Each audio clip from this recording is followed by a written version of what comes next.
आपको बता दें कि डिप्टी स्पीकर कृष्ण मिड्ढा से खास बातचीत की गई है। सदन की कार्यवाही सुचारू रूप से चल रही, विधायकों को अपनी बात रखने का समय दिया गया। साथ ही अविश्वास प्रस्ताव को लेकर भी उन्होंने बयान दिया है। बीजेपी के पास पूर्ण बहुमत है। कृष्ण मिड्ढा ने क्या कुछ बातचीत में कहा है, आपको सुनवाते हैं। कृष्ण मिड्ढा इस समय हमारे साथ हैं, उनसे बातचीत करते हैं।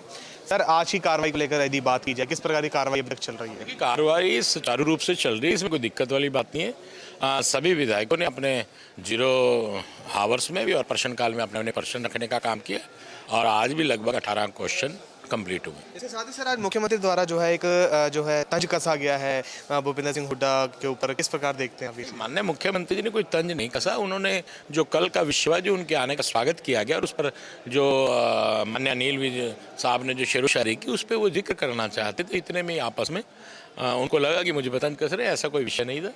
लेकिन इस विषय के दौरान हम ये कह सकते हैं कि छोटी मोटी खटपट हो ही जाती है, कोई ऐसा विषय नहीं है। आज कांग्रेस द्वारा अविश्वास प्रस्ताव वो लाया जा रहा है, उस पर चर्चा की जानी। सर, किस प्रकार देखते हैं कि किस प्रकार से रहेगा?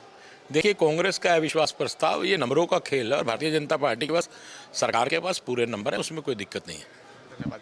तो ये थे हमारे साथ हरियाणा विधानसभा के डिप्टी स्पीकर कृष्ण मिड्ढा, जिनसे हमने बातचीत की और उन्होंने कहा कि सुचारू रूप से इस समय विधानसभा की कार्रवाई चल रही है। सभी विधायकों को उनका समय दिया जा रहा है अपनी बात रखने के लिए। आपको बता दें कि डिप्टी स्पीकर कृष्ण मिड्ढा से खास बातचीत की गई है। सदन की कार्यवाही सुचारू रूप से चल रही, विधायकों को अपनी बात रखने का समय दिया गया। साथ ही अविश्वास प्रस्ताव को लेकर भी उन्होंने बयान दिया है। बीजेपी के पास पूर्ण बहुमत है। कृष्ण मिड्ढा ने क्या कुछ बातचीत में कहा है, आपको सुनवाते हैं।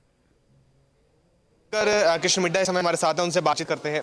सर, आज की कार्रवाई को लेकर यदि बात की जाए, किस प्रकार की कार्रवाई अभी तक चल रही है? कार्रवाई सुचारू रूप से चल रही है, इसमें कोई दिक्कत वाली बात नहीं है। सभी विधायकों ने अपने 0 हावर्स में भी और प्रश्नकाल में अपने प्रश्न रखने का काम किया और आज भी लगभग 18 क्वेश्चन कंप्लीट हुए। इसके साथ ही सर, आज मुख्यमंत्री द्वारा तंज कसा गया है भूपेंद्र सिंह हुड्डा के ऊपर, किस प्रकार देखते हैं अभी? माननीय मुख्यमंत्री जी ने कोई तंज नहीं कसा। उन्होंने जो कल का विषय है, जो उनके आने का स्वागत किया गया और उस पर जो माननीय अनिल विज साहब ने जो शेरोशायरी की, उस पर वो जिक्र करना चाहते थे। इतने में आपस में उनको लगा कि मुझे तंज कस रहे, ऐसा कोई विषय नहीं था। लेकिन इस विषय के दौरान हम ये कह सकते हैं कि छोटी मोटी खटपट हो ही जाती है, कोई ऐसा विषय नहीं है। आज कांग्रेस द्वारा अविश्वास प्रस्ताव वो लाया जा रहा है, उस पर चर्चा की जानी। सर, किस प्रकार देखते हैं कि किस प्रकार से रहेगा? देखिए, कांग्रेस का अविश्वास प्रस्ताव ये नंबरों का खेल है और भारतीय जनता पार्टी के पास, सरकार के पास पूरे नंबर है, उसमें कोई दिक्कत नहीं है। धन्यवाद। तो ये थे हमारे साथ हरियाणा विधानसभा के डिप्टी स्पीकर कृष्ण मिड्ढा, जिनसे हमने बातचीत की और उन्होंने कहा कि सुचारू रूप से इस समय विधानसभा की कार्रवाई चल रही है। सभी विधायकों को उनका समय दिया जा रहा है अपनी बात रखने के लिए।